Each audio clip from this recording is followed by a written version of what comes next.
On 3news.com, I am Alfred Okansi.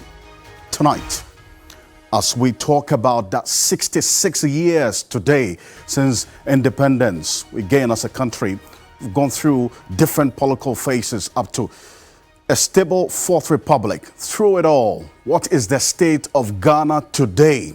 That's what we're talking about. Stay with us here on Ghana Tonight. Cases of measles keep increasing in parts of the country as the Ministry of Health runs out of vaccines. Health professionals and parents are concerned about the situation. We delve into this on Ghana Tonight with all the voices joining us. We also go back to Nigeria, briefly this time through the lenses of the ECOWAS Observer Mission. They've been talking exclusively to my colleague, Komla Kloche. Stay with us here on Ghana Tonight, and we have your thoughts, your views, as always, your comments. Share with us. You're an integral part of the conversation. Let's hear from you. The hashtag we're using is Ghana Tonight on Facebook and Twitter. Let's get talking. Let's engage this evening, as always, and connect with us on TV3 Ghana on Facebook, DSTV channel 279, all across the world on 3news.com. It is Ghana Tonight.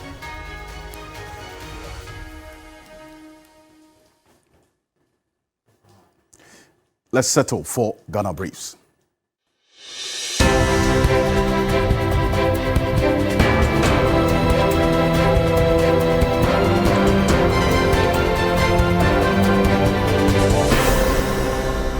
President Akufo-Addo has promised to restore the economy to what it was prior to the COVID-19 pandemic and the Russia-Ukraine war. Nana Akufo-Addo said though his government inherited an ailing economy, they turned things around and was one of the leading economies until the pandemic. He was speaking at Adaklu in the Volta region where the 66th Independence Day celebration was held. I inherited a severely challenged economy whose rate of growth at the time was the lowest in over 2 decades.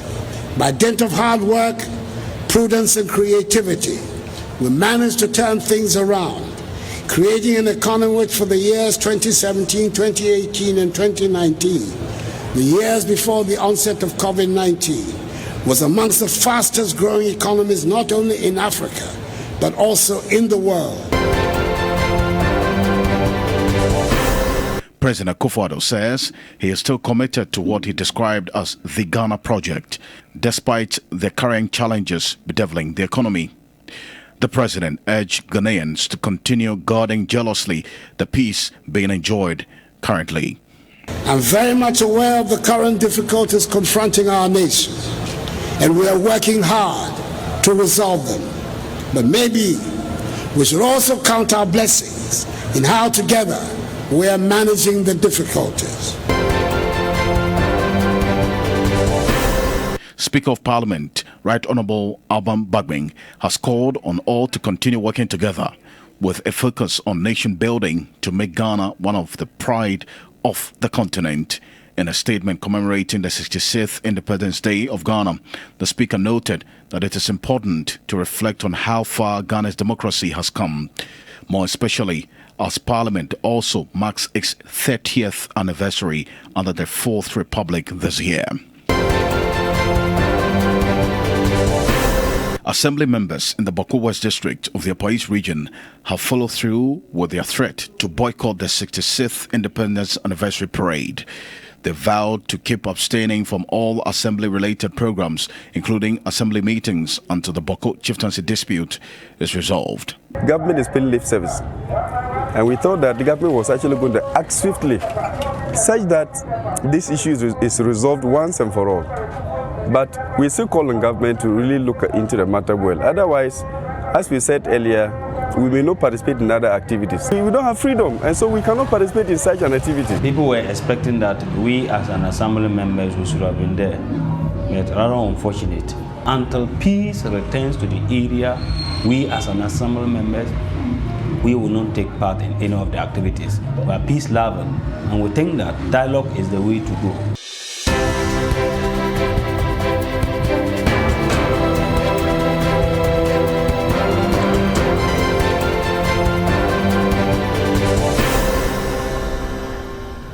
And that is that when I assumed office on 7th January 2017, I inherited a severely challenged economy whose rate of growth at the time was the lowest in over 2 decades.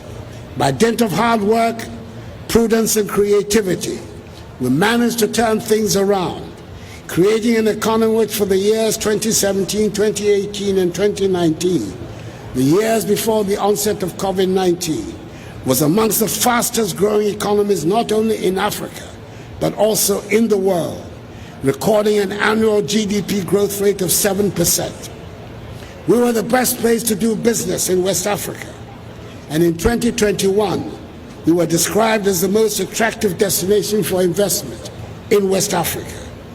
The next 22 months of my mandate will be focused on restoring the economy we had before COVID-19.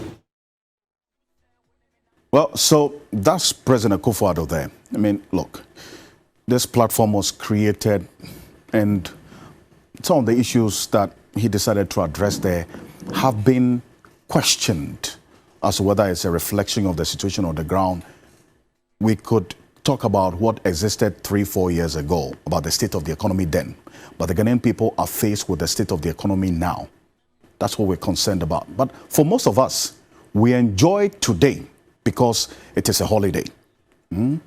As you're watching now, think about the behavior, or say the misbehavior of our leaders in some cases. We celebrate independence and spend the taxpayers' money on a ceremony which defines the lost priorities of leadership. And look at this. This is not we looking at the cost of everything and the value of nothing. No, don't get it wrong. Don't say that everybody who questions why we should be celebrating independence is just looking at the cost of everything and the value of nothing. No, it would actually have been different if we were not in a crisis. Nobody would even be questioning why we should celebrate independence if we were not in crisis or have a ceremony for that matter. That actually costs money. If we were not out there going to beg, we can afford to spend a few cedis on a ceremony. It's not going to be a big deal. But you see, when we call on leaders not to mislead and do things differently because we are not in normal times, it is because other African leaders have done it. And so we believe it can be done. Right? I want you to take a look at this. This is what happened in another African country. Let's not go to Europe and the Americas, because anytime we do those analyses, you say we're in a different world. So take a look at this. On the continent of Africa, the Tanzanian president decided to do the thing that we told, or some voices in this country proposed to the president to consider, because we are in a crisis. Hundreds of children, this is in Tanzania. The Tanzanian president actually canceled the independence celebration in 2022. This is December 2022, right? Hundreds of children, and this is a story that was captured in the Daily Graphic on December 7, 2022 edition of the Daily Graphic. Please check it out. You find it. Hundreds of children with special needs in Tanzania are set to enroll in boarding school after the government reallocated money meant for Independence Day celebrations to build dormitories. Some $445,000, that's about 364,000 pounds, had been set aside for the 61st independence festivities of Tanzania.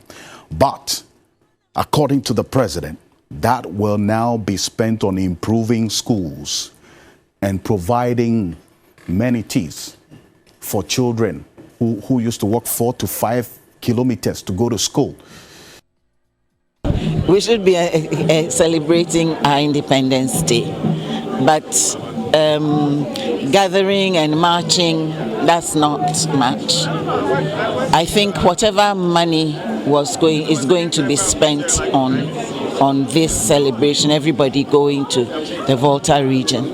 If they had selected, let's say, a deprived district, built a new school there, selected a ramshackle district hospital or health center, and upgraded it, and then named it Independence School, Independence Hospital, to be good. And then every year they pick a region, pick a project and do it. This is in an African country. Things were done differently. Just last year, in 2015, then President of Tanzania, John Magufuli, I recall, cancelled the celebrations. This was in 2015, and diverted funds towards the building of a road in the commercial capital, Dar es Salaam. So we are confronted with a crisis. And let me remind you that for as long as we are not in normal times, our leaders cannot be doing the same things and expect different results. It doesn't happen anywhere.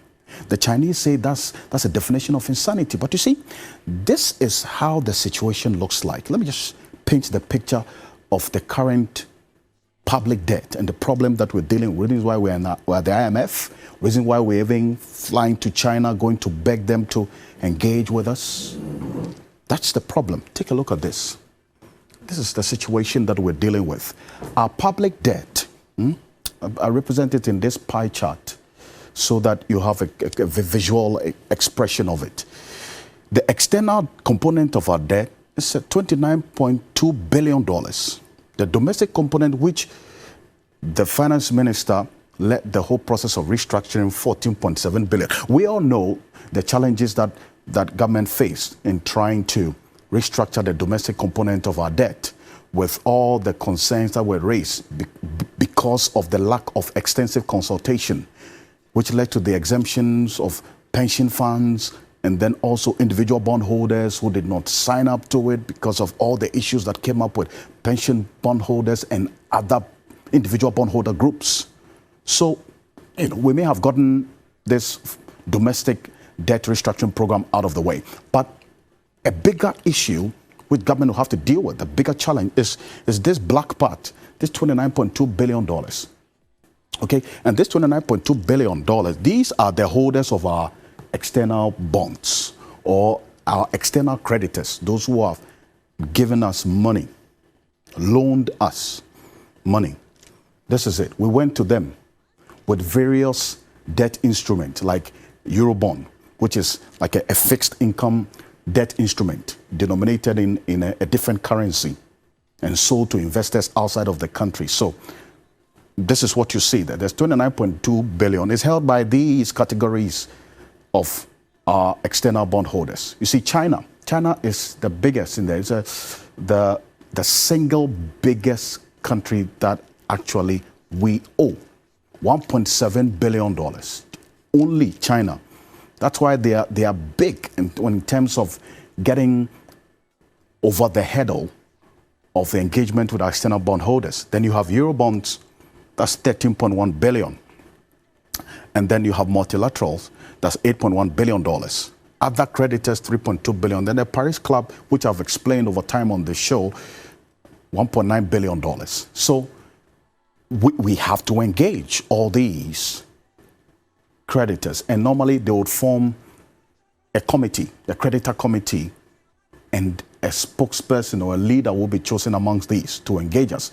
That is the next hurdle that government will have to deal with in the coming days if we would have to get an IMF program by the end of March, as the hope has been expressed, or else we're going to have a lot to face with. But for the Eurobond holders, which according to some people who are very close to the deal, I've been speaking to some of them, these Eurobond holders will have to agree to take a hit for us to be able to indeed restructure our external debt. And take a look at this. This is how the picture looks like when it comes to the Eurobonds and how many years it's going to mature. I looked at the 5 years ahead of us, the Eurobonds that we have issued and the dates that is going to mature. And it's pretty interesting how the picture looks like. Take a look at this. The August 2013 Eurobond we issued, there's an outstanding amount of $148.8 million. And that is going to mature in 2023. But from February 2020 till April 2021, all the Eurobonds that we issued will mature. In fact, you see that in 2029. there was a Eurobond that was issued in July 2014, a $1 billion Eurobond, which is maturing in 2026. You see, February 2020, 1.25 billion outstanding amount, which is maturing in 2026. Then you have April 2021, the date of issue of another Eurobond of $525 million is maturing in 2025. Then you have another Eurobond maturing in 2026. March 2019, issued another Eurobond of $750 million.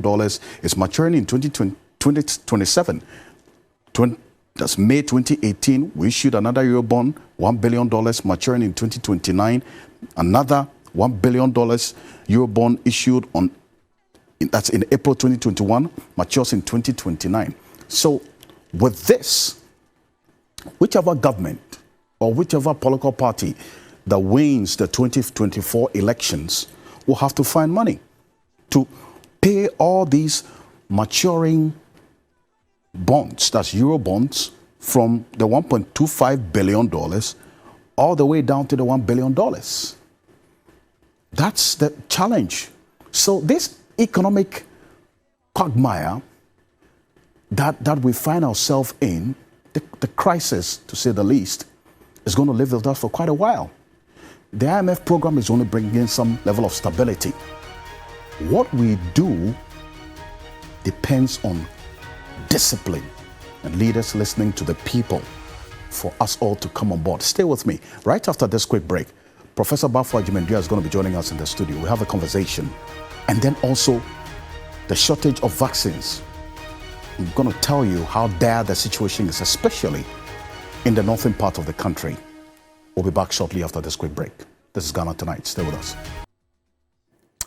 Welcome back. This is Ghana Tonight. We are live on TV3 Ghana on Facebook, DSTV channel 279, all across the world on 3news.com. Now, over 100 children, we understand, in northern part of the country are suspected to have contracted measles. Now, this is according to the Pediatric Society of Ghana, whose president-elect, Dr. Hilda Mantebia Boy, is going to be joining us tonight here on Zoom on Ghana Tonight. But the figures come amidst the shortage of vaccines for babies nationwide. Now, Ghana ran out, if you recall, of this essential BCG and OPV vaccines as a result of the Ministry of Health failure, we understand, to procure and secure the procurement of these vaccines since the year began. But the Majority Chief Whip, Frank Anodompre, revealed last week that the vaccines will arrive in 2 weeks. Now, what happens between now and 2 weeks? I'm going to put that on the screen shortly. And remember that sometime last week, the health minister was supposed to appear before Parliament. He failed to do so. And this man, the member of Parliament, you see there, Frank Anodompre, did indicate that they hadn't received, in fact, the Health Committee of Parliament had not received any reasons why they didn't turn up last week. But this is what Frank Anodompre is quoted as to have said last week, that it is a fact that it's now 3 vaccines that are in shortage. The BCG, measles, rubella, and oral polio. These are the 3 that are in shortage as we speak. For all the other 10, we have enough in stock. I am also told that the ministry has made some commitments. Some good monies have been paid to UNICEF, and the vaccines relative to measles are delivered through air freight. Per the arrangements with UNICEF, the vaccines should arrive in a fortnight.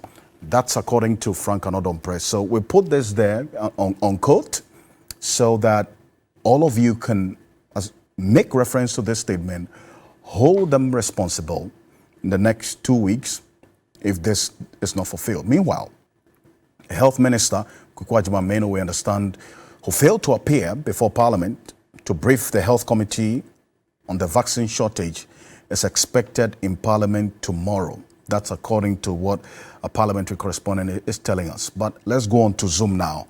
Dr. Hilda Mantebia Boy, who is the president-elect of the Pediatric Society of Ghana, is joining us, as well as Dr. David Tinkran Chum, who is the General Secretary of the Ghana Registered Nurses and Midwives Association of Ghana. Lady, gentlemen, good evening. Thank you so much for joining us. on Ghana Tonight. I'll start off with you, Dr. Hilda Mantebia. Let's understand this, the protocol governing vaccine supply, and let's understand what has led to this shortage as we're experiencing now, please. We have the supply. Often the hospitals and the government facilities, even private facilities, have their stock of vaccines for the immunization schedule that we have in Ghana. And we know that we get it from the Ministry of Health through the Ghana Health Service, and then the distribution is done. Right. The EPI is also involved in this process. And we have our vaccines stored and distributed from time to time. Now, there's definitely a way that they are able to monitor the stock levels, so how much vaccines we have here or there. And there's a feedback into the system. So everybody is aware that maybe this is what we have now, we don't have this now, or the volumes are going down, and so we may have to restock. So it's something that is known. It's not a secret, and it's also predictable because you can sort of know that this is the number of children that are likely to be born in Ghana every month, maybe every week, even every year. You are able to estimate those things and prepare accordingly to have enough vaccines for them. And Ghana has done well over the years, and it's rather a shock and a surprise that we find ourselves in a situation where we don't have some of the vaccines being available. I see, but you're right about this, that over the years, I don't remember the last time we had this situation of a shortage of vaccines for measles and the polio that you talk about. But how dire is the situation on the ground, and how children are being affected? So help us appreciate the reality of the situation on the ground, Dr. Hilda.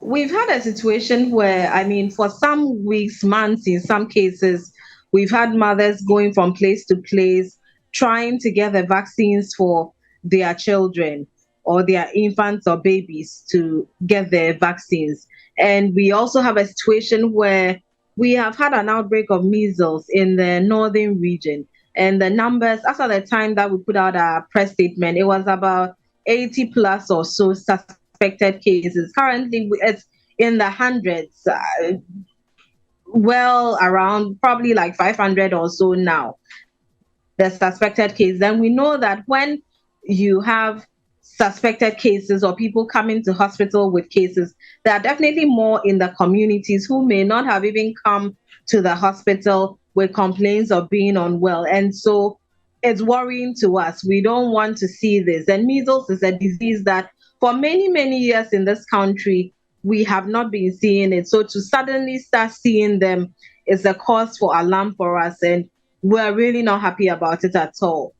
For our babies, for our infants, and also for adults, especially those who are elderly or on medications that will affect the function of their immune system, it is a terrible situation to be in. And this also means that we may look, now the world is a global village. People are moving from one place to the other. If we are hearing it in the northern region, probably it's already in a number of districts, and probably people are exporting it out of the country as well. So it's a cause for alarm as we're trying to market our nation to be a first destination for tourists, or a place where we want tourists to choose to come to.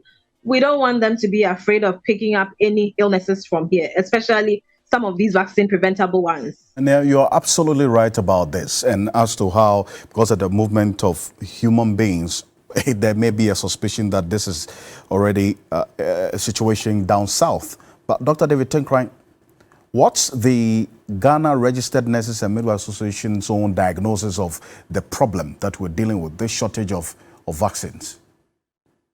All right. Good evening to your viewers and your listeners. It's quite a difficult situation we find ourselves as professionals, because our basic duty is to make sure that we provide the necessary services that health seekers who visit our facilities are looking for. So if there is any challenge which cannot be traced to our making, then it's quite unfortunate. So as far as we are concerned, we are looking after the ministry, whose responsibility it is to procure vaccines for onward distribution by Ghana Health Service, which happens to be the largest agency under the ministry. So it's a worrying situation. I see, but is this situation a case that some of the funding sources for procuring what has been described as the programmed vaccines for immunization may have stopped coming in? I think so, but this just did not happen. The government was very much aware that some of the funders were going to pull out, and we should have, as a nation, put in place strategies to, overcome some of these shortages. And this is a program immunization vaccines. It's not like COVID or any new emerging illness. It is something that is available on the market, and if you plan adequately ahead of time, you should be able to surmount any difficulty that comes your way. So as far as I'm concerned, it's just because of poor planning. I see. Dr. David Tinkrine, I appreciate it, but stay with me, and I need to apologize for the poor connection with Dr. David Tinkrine. He is out of the country, and so just because of that, but we'll rectify that shortly. But Dr. Hilda Mantebia-Boy, so which areas is this situation most prevalent, from what you do know? The northern region of Ghana, that is where we are having most of the suspected cases coming from. You see, this is a serious situation, I mean, to say the least. I can imagine what mothers, indeed parents, are going through, and you say that the vulnerable population includes the aged as well, so not just babies.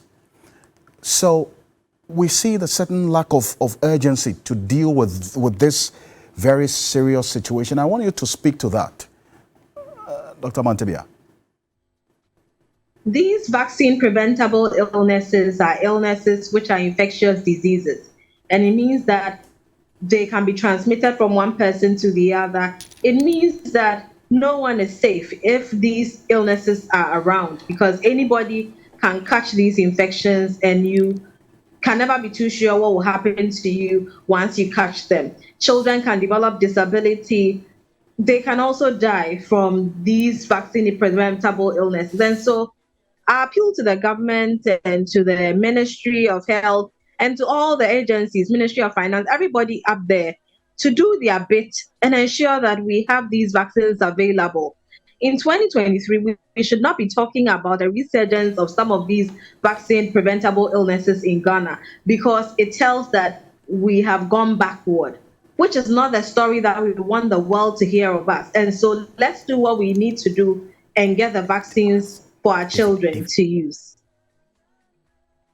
So, Dr. David Tinkrine, you deal with mothers. I mean, because we're talking about understanding the reality of the situation on the ground, the urgency of it, which we're not seeing that same level of response from especially the Ministry of Health. Paint to us, what are mothers who come to the hospitals where you, the registered nurses, are, what are they going through? What's the worst that could happen if this continues? I don't think we need to even get there. It is something that the government must provide. Okay, this is an urgent need.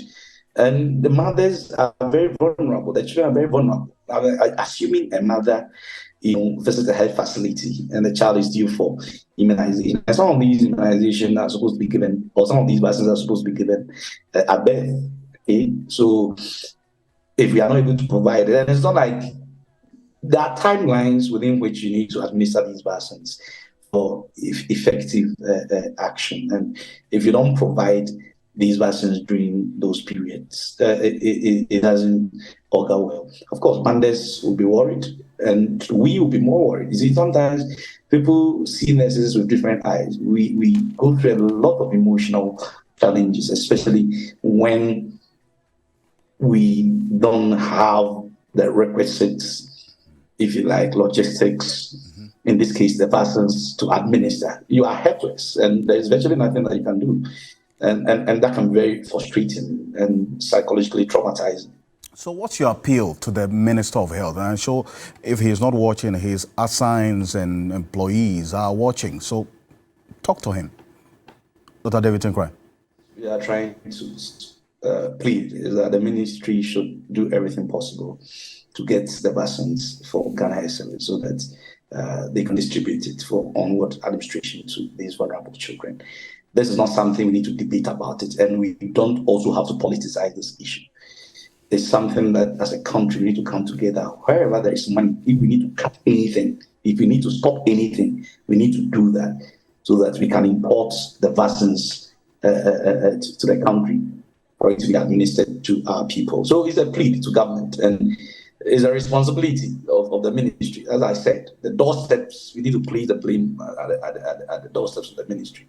Okay, they are in charge of procurement of vaccines and no other organization is not even allowed for private agents. I remember when COVID reared its ugly head, some organizations wanted to procure vaccines, to augment what a government was trying to bring. And there were few difficulties in terms of legislation and policy coherence. So it is the responsibility of the ministry to gather the vaccines. And I believe that by now the minister should be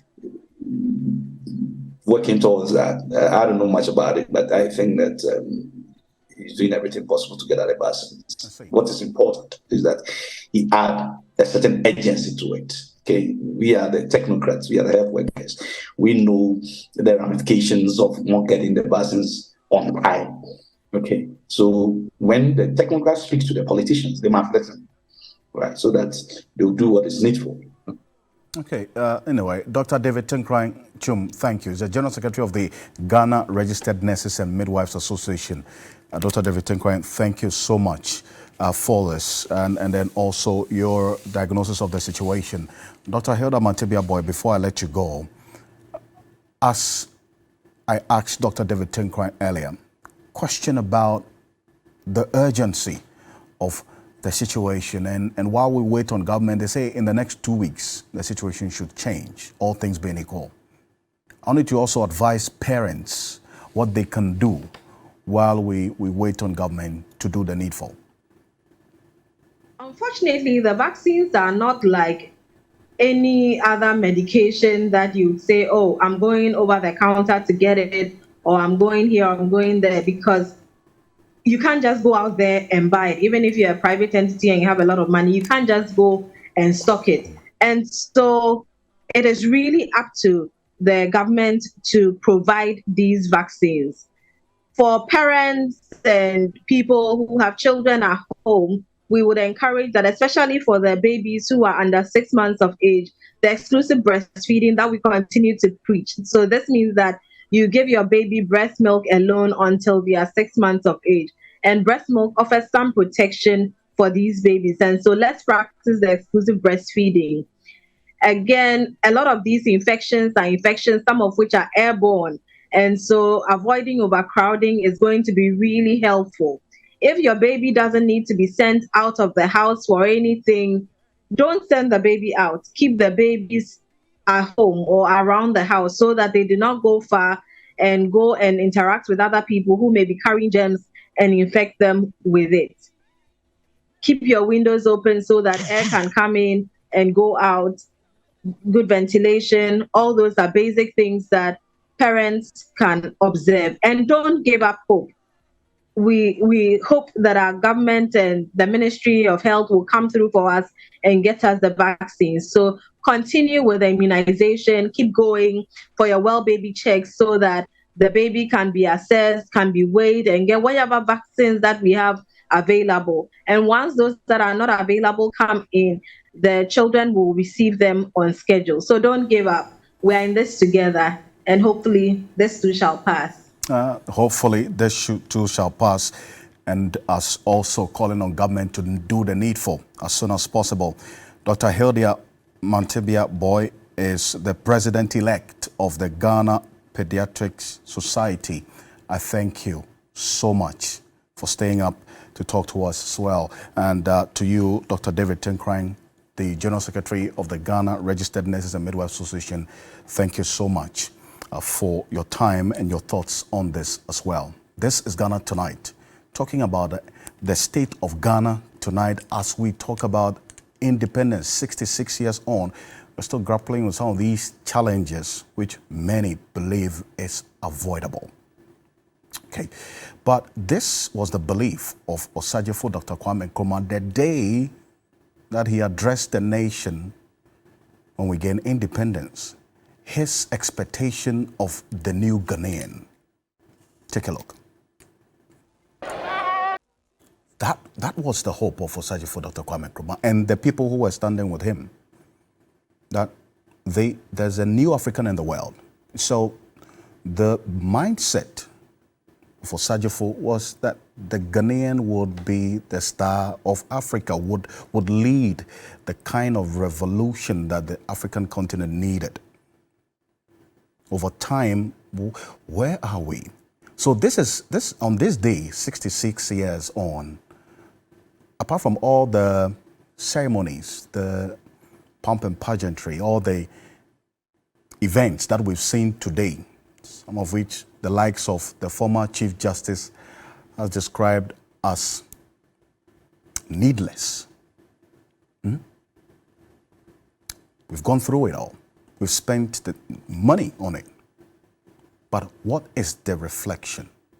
What have we accepted that we went wrong or did wrong? And what has to be done differently going forward? I just want you to take a listen to the former Chief Justice, who is talking now because she's been ungagged. He says her mouth is no more gagged. So all the issues that bother us, she's reflecting it quite eloquently. Take a look. We should be celebrating our Independence Day, but gathering and marching, that's not much. I think whatever money is going to be spent on this celebration, everybody going to the Volta region. If they had selected, let's say, a deprived district, built a new school there, selected a ramshackle district hospital or health center, and upgraded it and then named it Independence School, Independence Hospital, to be good. And then every year they pick a region, pick a project and do it. I think that will be money better spent, if it is to be spent at all. This would inure to the benefit of the people directly, and it will also last. They're going to talk, march, eat, and come back, and that's all. Well, welcome back to Ghana Tonight. This is the Independence Day edition of Ghana Tonight. We're live on TV3 Ghana on Facebook, DSTV channel 279, all across the world on 3news.com. You heard Osagyefo Dr. Kwame Nkrumah there. It says there's a new African in the world. That's talking about the Ghanaian, and that the Ghanaian is capable of managing our own affairs. I'm sure those of you who were alive then and alive today and what is happening now, you definitely will have a lot to say. And there's one man who was alive then and is alive now and has seen things play out over the years. Professor Bafo Agyeman-Duah is a former United Nations advisor on governance. He served this country in many areas. And then also currently the Chief Executive Officer of the John Agyekum Kufuor Foundation and a founding member of the Center for Democratic Development, CDD. Professor Bafo Agyeman-Duah is joining us in the studio. Thank you so much, Prof, for joining us on Ghana Tonight. First of all, I think it must be of concern to you that as we celebrate political independence, we remain economically enslaved as we speak, is it not? Very obvious. I mean, we're almost 66 years old as an independent nation, but certainly when we got our independence, no question, politically, we were free. The Queen no longer represented the sovereignty of the people, and we appointed our own Prime Minister who became President, cutting off completely the British connection that we had, politically speaking. But I think what we did not take into account, which Nkrumah saw, because Nkrumah's vision was that Ghana alone could not develop the way it was at the time, and maybe it still is. And that is important for Ghana to team up with all other African countries within the context of African unity, so that we can aggregate our resources, our strength, our knowledge, and everything to build one Africa. That was Nkrumah's vision. Because without that, he felt that our independence would be meaningless, because economically we cannot stand as an independent nation. Indeed. And that's exactly what we see unfolding since those years. There are two things here. First, the global economy as established by the powers of the world, especially since after the Second World War, when the Western world created all these economic systems with the World Bank and IMF and the others. Countries like Ghana have been subservient to these institutions. That's why we go to them whenever we need a bailout. At the same time, with the European Union coming, they have again aggregated their strength, and they are dealing with these micro-states, so to speak, these small states in Africa. And we don't have the power, the strength to stand up to these big blocks of the economics of the world. And that's why I think that the concept of Africa aggregating its strength, its wealth, its everything, is a very important one. So coming to Ghana, the fact that after 66 years, we still have a cup in hand, so to speak, to beg for the crumbs from these institutions. Currently, as you know, we are seeking $3 billion, and for that reason, the whole nation has been held hostage, including private bondholders being made to lose their money at least for some time. Indeed. And when you think of it, $3 billion for a nation like Ghana. Today I read in the papers announcement by the Minister for Lands that we earned about $6.6 billion from our minerals. I don't know if all that much came to the coffers of the nation. I don't know, because he didn't segregate them. Exactly. You see, but then if you look at it, maybe just a small part came to Ghana, because the agreements we signed with miners, those so-called investors, it leaves much to be desired. I was in Tanzania, and there's something I can share with you, Alfred. As a governance advisor there, I led a group of New York lawyers to try to bring about training of government negotiators. It was a continent-wide program, and we visited the governor of the bank at the time. And the story was that all the minerals mined in the country were taken out in their raw form to be processed either in Britain or South Africa. That's right. It was after the process in these countries that they will report to the government how much was got, and its share of just about 1.52%. So in essence, the people did not own the minerals. We have gone through that. If you see the looks of Obuasi, where we have been mining gold for more than a century, and the looks of, say, Joburg, where also gold was the basis for their development, again, it leaves you to wonder how we do with our minerals. That is why recently, when it was announced that we have discovered lithium, which is one of the strategic minerals, very expensive, and we are told that agreement has been reached with a certain foreign investor, and MEF is investing $30 million and all. I wish we have the agreement for all of us to examine. So we see the full detail. So we see the full picture. Exactly how we are benefiting from those agreements because of the precedence of signing these agreements that doesn't benefit us. But what did Osajifo Dr. Kwame Nkrumah see when he made that statement I played before we started this conversation, that there's a new African in the world, and that's the Ghanaian, and that the black man is indeed capable of managing his own affairs, and juxtapose that with what is happening now, today? Well, Nkrumah's vision certainly was one of a kind.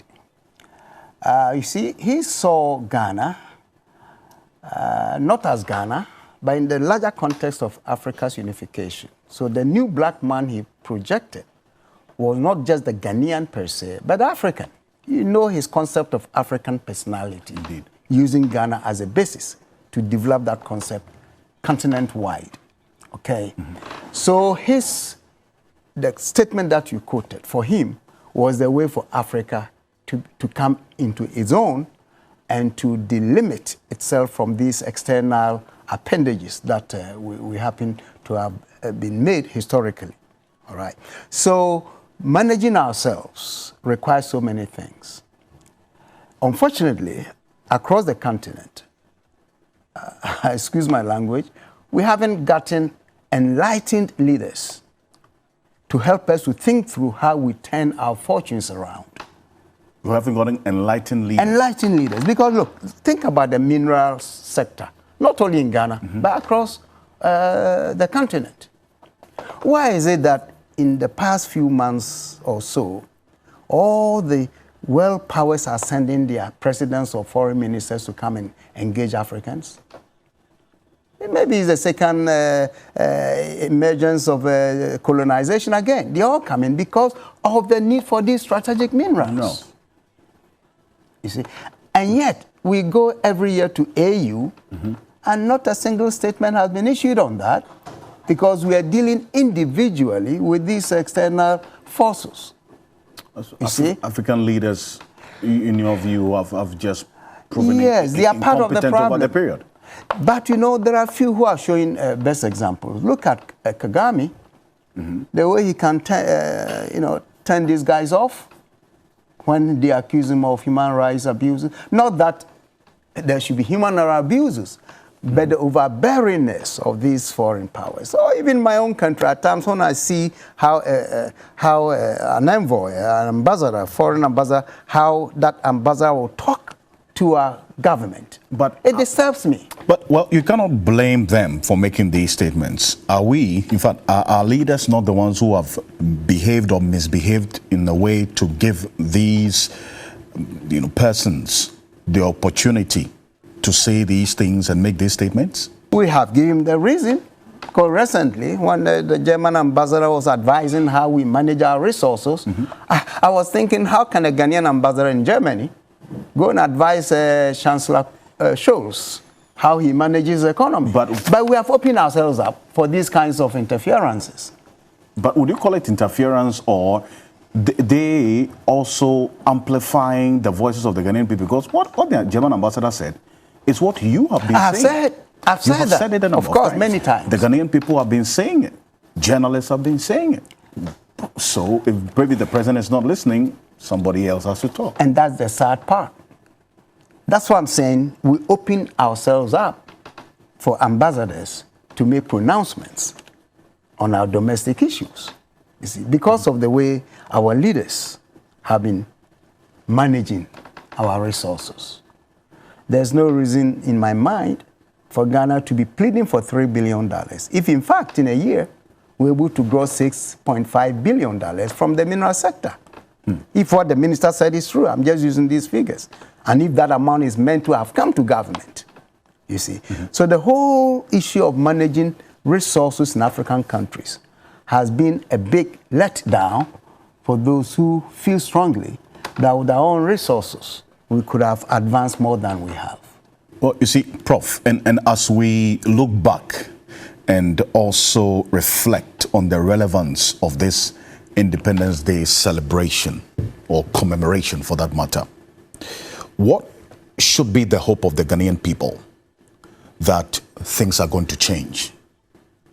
Even though our leaders continue to do the same things and expect different results. And I mean, I speak to a lot of young people, and there's an increasing sense of despondency.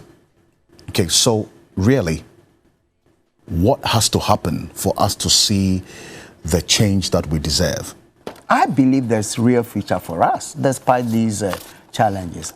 I think there's hope. At least we know that.